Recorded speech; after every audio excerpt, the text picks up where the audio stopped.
Heisman Trophy winner, first-round NFL draft pick, professional baseball player, and New York Times best-selling author with his book, This Is the Day. Tim Tebow on with us. Man, I appreciate you being on. Did I forget anything that you've accomplished? Can I just say, I love how much juice and passion you have. You're excited for this day, and I love that. That's what I'm talking about. Well, that's what the book is about. Excitement and passion. This is the day. This is my day. Anything can happen. I read it. Well, part of it. Some of it. Becca read a lot more than me. So here's the thing, Tim. I'm interested because, I listed your accomplishments, and those are all the things you've done, but they're not who you are. They're not your identity. And that's something you deal with in this new book, This Is the Day. Do you think we have like an identity crisis in our country today of people just not knowing who they are? Well, I do think there's a lot of people that are searching for who they are, and more importantly, whose they are.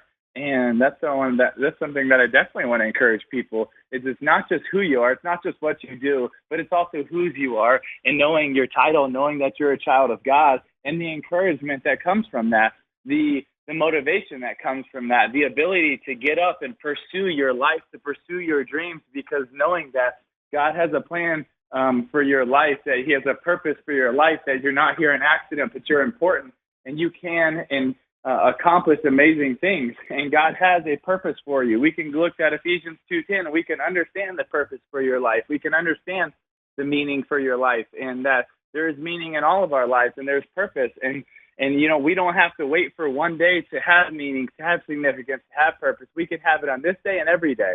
Yeah, that's the thing. We're talking to Tim Tebow, is that, this isn't a self-help book filled with kitschy motivational sayings. You're so upfront about God's presence in your life and the difference that can make in other people's life. And you're obviously very passionate about that as well. So if someone's going to read This Is the Day, what is that one thing that if they get nothing else, you're like, take this away from it? I think I wanted to encourage people that they don't have to wait for one day to have meaning. They're not too young. They're not inadequate. They're not too young. They're not too new of a Christian. They don't have to wait till they go to Thailand or the Philippines or some missions trip to have purpose. You can have purpose, passion, and meaning in everything that you do, from taking your kids to school, from going to the grocery store, if we just open our eyes and our hands to the people around us that are needing help, that are needing the love of Jesus, then we can find purpose in everything that we do, and we don't have to wait for one day. And there were so many people in my life and around me that were always those one-dayers. One day I'm going to do this. One day I'm going to tell my dad I love him. One day I'm going to go on a mission trip. One day I'm going to get right with God. One day I'm going to do this. One day I'm going to get on a diet.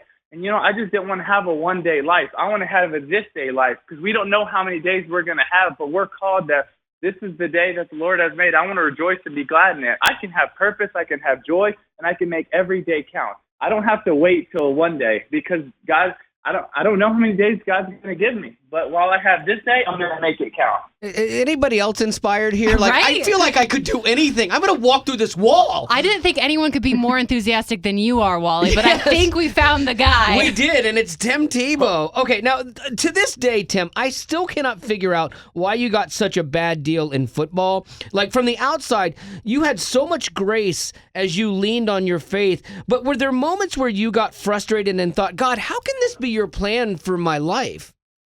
Of course. You don't think that there were times I thought, dang, I'm just going to go win a few Super Bowls. It's going to be great. Yeah. But you know what? Our plan's not always God's plan. But you know what? I got to trust the character of God, that he knows more than I do, that he loves me more than I could possibly love myself, or that my family loves me. And I got to be able to trust the character of God. And wait a second. This is the same God that saved me in my mom's womb, that has given me a platform and all these other things. And he also gave his son for me and for you and for every single person. And if he was to give those things to me, do you think he would withhold something if it was good for me? No, but he also has done more in my life through the lows than he ever did in the highs. And he's also been able to give me the ability to, very few people can relate to the highs, but most everyone can relate to the lows. And that is something that I'm grateful for, that to be able to share with, because it's also a platform in itself. Yeah, see, I would imagine that it would be easy for you to have like your identity wrapped up in football because that's what to get to the level you were at, it took you, years and years and years and years, and that's what you lived for as part of your life. So how does anyone else avoid from having that thing that they do, you become their identity? Like, how do you avoid that trapping? Well, it's not easy, but I think it's finding the bigger picture. It's being able to try to transcend whatever you do, right? It's not just going to a baseball or football or basketball practice or game. It's looking for the meaning inside of it. It's not just playing a game. It's being able to transcend a game, meaning, I'm not just trying to score touchdowns or win games, but I'm trying to impact people, to encourage people, my teammates, fans, coaches, whatever, and look for the bigger picture in everything we do. And I would encourage people in whatever walk of life that you do, whatever it is, that you can transcend the job that you're doing if you have open eyes and open hands and you're looking for God moments where you can encourage and love and care for people. Is the church isn't a place we just go to on Sunday. It can be where there's believers and you can make an impact and you can bring that into the world and everything that you do. And so, part of this book is encouraging people that they can transcend the job that they're in and to being able to make it a ministry and something where they can have purpose and they can have significance. Yeah, I think significance is huge for most people, and they feel like, well, until I get to that point, then I'll have significance. But a lot of the significant people in the Bible, it was their journey that led them to their moment that was actually more significant in a lot of ways than just the moment itself. Absolutely. And not just did they, was the journey significant, but most of them also felt inadequate. And, and how many times is that true in our life where we feel inadequate, like, dang, how could you use me?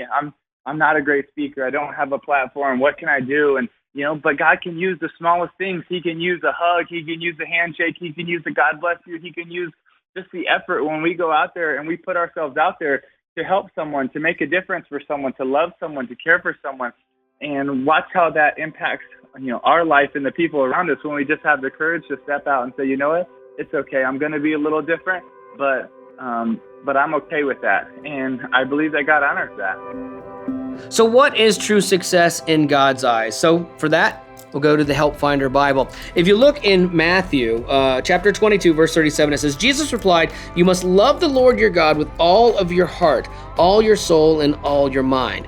And so the point that Tim was making was, it doesn't matter what you do. What you do is not who you are, but you can, express your love for God in everything that you do. Even the things that might seem mundane or the things that you think don't have power, definitely when you turn those over to God and you do them with your whole heart, He can use that and He will use you. He tells us that in the Bible. He will use you if you love Him with all your heart.